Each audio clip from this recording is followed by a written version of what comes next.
வணக்கம் நண்பர்களே.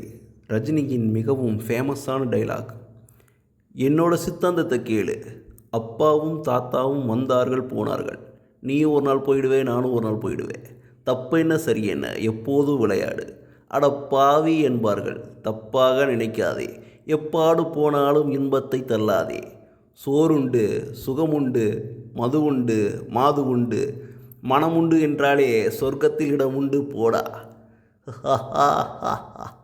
இதே டைலாக்கை இப்போது ரஜினிகாந்த் சொல்லியிருந்தா எப்படி சொல்லியிருப்பார்? பட்டினத்தார் பாடலில் இருந்து, மாடுண்டு கண்டுண்டு மக்கள் உண்டு என்று மகிழ்வது எல்லாம் கேடுண்டு எனும்படி கேட்டு விட்டோம், இனி கேள் மனமே, ஓடுண்டு கந்தை உண்டு உள்ளே எழுத்து 5 ஓத உண்டு, தோடுண்ட கண்டன் அடியார் நமக்கு துணையும் உண்டே அப்படின்னு சொல்லியிருப்பார். நன்றி.